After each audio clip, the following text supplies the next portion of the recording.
Battles of the heavens के new official video में आपका स्वागत है। पिछले एपिसोड में हमने देखा था मिस फेंग को सेवियन के बॉडी के अंदर ब्लड एसेंस की प्रेजेंस महसूस हुई, जिसके बाद वो फेंग जुनजी के सामने सेवियन को चेक कर रही थी। फेंग जुनजी इससे गुस्सा रहे थे। अब आगे एपिसोड स्टार्ट होती है। मिस फेंग अपने ब्लड का यूज सेवियन को चेक करने में कर रही थी, पर काफी देर चेक करने के बावजूद भी मिस फेंग को कुछ भी नहीं मिलता है, जिससे मिस फेंग परेशान होने लगती है और फिर घबराते हुए अपने मन में कहने लगती है कि आखिर मुझे एक भी पार्ट मिल क्यों नहीं रहा है। लेकिन तब सेवियन, जो कि मिस फेंग के एक्सप्रेशन को देखकर मन ही मन हंस रहा है, कहने लगता है, तो मिस फेंग अब क्या कहना चाहोगी, तुम्हें कुछ मिला भी या नहीं। पर सेवियन की ये बात को सुनकर फिर मिस फेंग बेकाबू हो जाती है और फिर चिल्लाते हुए कहती है, सेवियन आखिर तुमने उसे कहाँ छुपा के रखा है। आगे कुछ भी वो बोलती इससे पहले ही फेंग जुनजी मिस फेंग से कहने लगते हैं, अगर तुम इसी तरह से बिना मतलब के हम लोगों को ट्रबल देते रहोगी, तब फिर मैं तुम्हारे अगेंस्ट कोई एक्शन ले लूंगा, तब फिर तुम्हारा हेवनली डीमन फीनिक्स ट्राइब मुझसे जवाब मांगने ना आ जाए। फेंग जुनजी इस वक्त गुस्सा गए हैं। वो अपनी फ्यूरियस एनर्जी एक्टिवेट करके मिस फेंग को एक बहुत ही साफ धमकी दे रहे हैं। वही सेवियन इस सिचुएशन का मजा उठा रहा है, हंस रहा है। अब ये सारी चीजें देखकर फिर पीछे ले जुनजी उसका मुंह बन जाता है और फिर इससे पहले कि झगड़ा और बढ़े, ले जुनजी मिस फेंग से कहता है, बस अब बहुत हो गया किंग अब वापस आ जाओ। तब मिस फेंग अपना मन मार कर पीछे मुड़ जाती है। वो ले जुनजी की ओर बढ़ने लगती है, लेकिन फिर से एक बार सेवियन की ओर मुड़कर धमकी देते हुए कहती है, सेवियन तुम्हें लगता है कि आज तुम बच गए, पर मैं तुमसे ये कहना चाहती हूँ कि इस मैटर को मैं ऐसे ही जाने नहीं दूंगी, तुम्हें इसका हर्जाना जरूर भुगतना होगा। मिस फेंग वहाँ से तेजी से जा रही थी, लेकिन तभी फिर सेवियन उसको रोकता है, कहता है, मिस फेंग इतनी हड़बड़ी में कहाँ चली, लगता है विंड लाइटिंग पवेलियन की चीफ की डिसाइपल होने की वजह से तुम्हारे अंदर भी विंड लाइटिंग पवेलियन वाली क्वालिटीज आ गई है, इसीलिए तो जो तुमने प्रॉमिस करा था उसे पूरा किए बिना अपने वर्ड से पीछे मुड़कर जा रही हो। क्या तुम्हारे लिए चीफ ले जुनजी का भी कोई इज्जत नहीं है? तुमने इसके सामने मुझे सॉरी बोलने का प्रॉमिस किया था।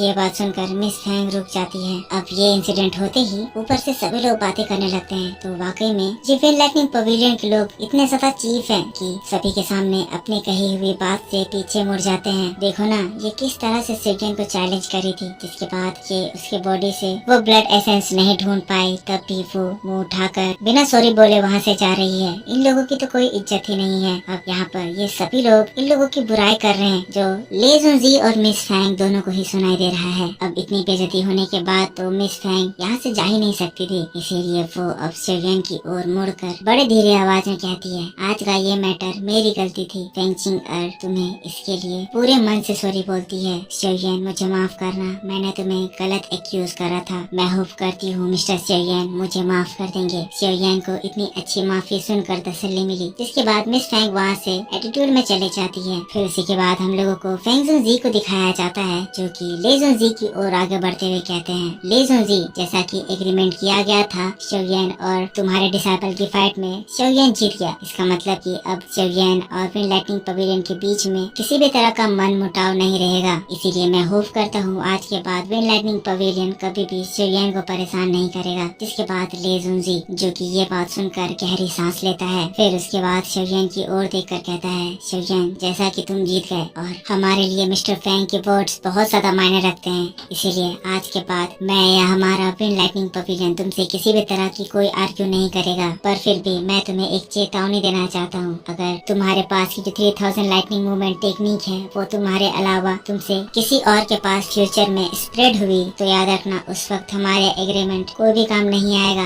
और मैं खुद तुम्हें अपने हाथों से मारने के लिए आऊंगा। सेवियन कहता है, ले जुनजी आप चिंता न करें, सेवियन की ओर से कभी भी ये लाइटनिंग मूवमेंट टेक्निक स्प्रेड नहीं होगी। अब इसके तुरंत बाद ही फेंग जुनजी ले जुनजी की ओर आगे बढ़ते हुए कहते हैं, फेंग जुनजी रही बात इस कंपटीशन की, तो इसमें कोई शक की बात नहीं है कि विंड लाइटनिंग पवेलियन आज भी इस कंपटीशन में अपर हैंड में है। इसीलिए मैं सजेस्ट करता हूँ कि पिछले बार की तरह इस बार भी इस 4 पवेलियन कंपटीशन के विनर का पोजीशन तुम लोगों के पास जाए। ऊपर में दोनों दाउजोन से एक दूसरे को देखते हैं और फिर इस बात से हामी भरते हैं, जिसके बाद ये बात तय हो जाती है। अब इसके बाद फेंग जुनजी ले जुनजी से कहते हैं, तो अब यहाँ का मैटर सॉल्व हो गया है, तो मुझे मेरे फॉलिंग स्टार पवेलियन के कुछ इम्पोर्टेंट मैटर सॉल्व करने हैं, इसीलिए मैं चाहता हूँ कि अब मैं यहाँ से अलविदा लूँ। जिसके बाद दोस्तों फेंग जुनजी के हाथों से एक विंड बाहर निकलती है, जो कि फेंग जुनजी प्लस सेवियन दोनों को ही अपने फोर्स से हवा में उड़ा देती है। जिसके बाद वो लोग वहाँ से दूर आसमान की ओर निकल जाते हैं। अब इन लोगों के जाने के बाद बहुत देर तक ये लेजुनसी और फेंकिंग उन लोगों को ऊपर देखते रहते हैं। लेकिन फिर ये लेजुनसी फेंग से कहता है, किंगर तो तुम्हें जो सेवियन के अंदर फील हुआ था, क्या तुम उसके लिए श्योर हो? किंगर कहती है, मास्टर मैंने जो फील किया था उसमें मैंने कोई भी गलती नहीं करी थी, पर पता नहीं क्यों मैं उसे उसके शरीर में नहीं ढूंढ पाई। लेजुनसी कहता है, सबसे पहले अब तुम अपने एंशिएंट फिनिक ब्लड ट्राइब के पास इस ब्लड एसेंस की खबर भेजो। अगर तुम्हारी बात सच हो गई तो चाहे फॉलन स्टार पवेलियन शेयन को बचाने के लिए ही क्यों ना आए, हेवनली डेमन फिनिश ट्राइब के स्ट्रेंथ के सामने वो भी मिट्टी में मिल जाएंगे। अब दोस्तों इसके बाद हम लोगों को फेंगजुनसी, शेयन, मुकिन और लिनयान की ओर दिखाया जाता है। ये लोग बहुत ही आराम से हवा में आगे बढ़ रहे थे, लेकिन तभी अचानक से शेयन के शरीर में एक जोरदार झटका लगता है। ये इफेक्ट दोस्तों इतना ज्यादा स्ट्रॉन्ग था कि शेयन की हालत खराब हो जाती है और उसको लिनयान को संभालना पड़ता है। शेयन की आवाज को सुनकर फेंगजुनसी और मुकिन रुक जाते हैं। फेंगजुनसी शेयन से कहते हैं, शेयन क्या तुम इंजर्ड हो गए हो? शेयन की हालत देखते हैं तो कहते हैं, हमें कहीं पे रुकना होगा। और फिर अगला सीन होता है, फेंगजुनसी शेयन को लेकर एक पहाड़ के बीच में आ गए हैं। शेयन यहाँ पर मेडिटेशन पोजीशन में बैठा हुआ है, जहाँ इसके बॉडी से ग्रीन एनर्जी बहुत तेजी से इवॉल्व हो रही है। शेयन यहाँ पर दोस्तों काफी ज्यादा तड़प रहा है। लिनयान को कोई भी आइडिया नहीं है कि शेयन को क्या हुआ, पर वो शेयन के लिए परेशान हो रहा है। इसीलिए फेंगजुनसी से कहता है, शेयन को आखिर क्या हुआ है, ये ऐसे क्यों बिहेव कर रहा है? लेकिन तभी हम लोगों को शेयन को दिखाया जाता है जो कि एक हैंड साइन करता है और फिर शेयन के पाम से 3 ब्लड एसेंस के ड्रॉप बाहर निकल आते हैं। जैसे ही वो बाहर निकलते हैं वहाँ पर एक जोरदार धमाका होता है। धमाका इतना स्ट्रॉन्ग कि लिनयान और मुकिन दोनों ही इस धमाके से 2 कदम पीछे हट जाते हैं। फेंगजुनसी शेयन के हाथों में चीजों को देखकर सीरियस हो जाता है। कहता है, ये एंशिएंट फिनिक्स ब्लड एसेंस है। शेयन तुमने इसको अपने हेवनली फ्लेम के अंदर छुपा दिया था। मुकिन इस ब्लड एसेंस को देखकर सॉफ्ट कहने लगती है, ये ब्लड एसेंस तो कितना ज्यादा स्ट्रॉन्ग है। इसकी एनर्जी को देखकर लग रहा है जैसे ये ब्लड एसेंस किसी हेवनली डेमन फिनिक्स ट्राइब के ब्लड लाइन के एटलीस्ट 1000 लेवल के पर्सन की है। फेंगजुनसी ये बात सुनकर कहते हैं, अच्छा हुआ कि उस फेंगचिंग ने शेयन के पास ये ब्लड एसेंस को नहीं पाया, वरना जैसा इस ब्लड एसेंस का यूज है और इसकी पावर है, ये अपने लिए पूरे के पूरे हेवनली डेमन फिनिक्स ट्राइब को अट्रैक्ट करने की काबिलियत रखता है। जिसके बाद ये दोनों की ओर देखते हुए कहता है, लिनयान और मुकिन ध्यान रहे, ये जो मैटर है ये यहाँ से कहीं भी लीक नहीं होना चाहिए। जिसके बाद लिनयान जो कि बहुत ज्यादा परेशान हो रहा है कहता है, शेयन ने अपने बॉडी से सारे के सारे ब्लड एसेंस निकाल दिए हैं, तब भी शेयन इतना ज्यादा क्यों तड़प रहा है? तभी फेंगजुनसी कहते हैं, अगर मैं सही गेस कर रहा हूँ तो शायद शेयन के शरीर में ब्लड एसेंस के 3 ड्रॉप से ज्यादा ड्रॉप थे। शेयन ने 3 ड्रॉप को बाहर निकाल दिया, पर बाकी के जो ड्रॉप्स हैं वो शेयन के अंदर तबाही मचा रहे हैं। जिसके बाद हमें उन ब्लड एसेंस को दिखाया जाता है जो कि शेयन के नर्व सिस्टम में फंसे हुए हैं, जो कि शेयन के नर्वस सिस्टम को बार बार अटैक कर रहे हैं। फेंगजुनसी लिनयान को बता रहे हैं, शेयन ने उस वक्त उन ब्लड एसेंस को अपने हेवनली फ्लेम में छुपा दिया था। इसी वजह से फेंगचिंग कितनी भी कोशिश करी शेयन के शरीर में वो उसे नहीं ढूंढ पाई। पर शेयन का जो हेवनली फ्लेम है उसका टेम्परेचर इतना ज्यादा हाई है कि वो उस ब्लड एसेंस को तोड़ दिया, जिसकी वजह से वो ब्लड एसेंस इतने ज्यादा वोलेटाइल हो गए कि वो अब शेयन के पूरे शरीर में घूम रहे हैं। और जितना कि मुझे लगता है अब शेयन इसको निकाल नहीं पा रहा है। शेयन यहाँ पर दोस्तों अपने आप से गुस्सा रहा है, कह रहा है, आखिर ये क्या हो रहा है? मैंने तुम्हें पिछली बार रिफाइन करा था, पर अब तुम मेरे बॉडी के अंदर इतना ज्यादा तबाही क्यों मचा रही हो? जिसके बाद शेयन अपने शरीर में एक न्यू टेक्निक आजमाता है, गैदर फॉर्मेशन, जिसमें शेयन अपने हेड से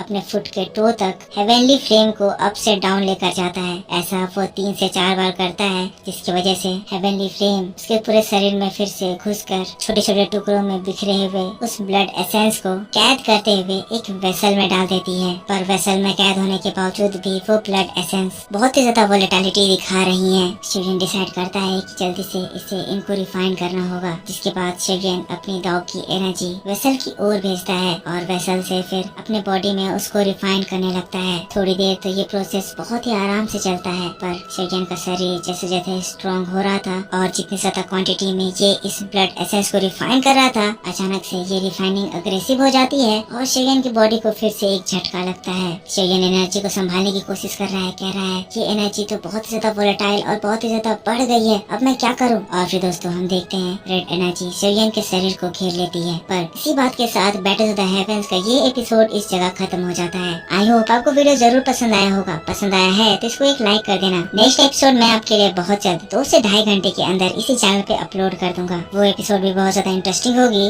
आपको देखकर जरूर मजा आएगा। कमेंट करके बताना कि आपको वीडियो कैसा लगा। सब्सक्राइब नहीं किया है तो सब्सक्राइब जरूर कर देना।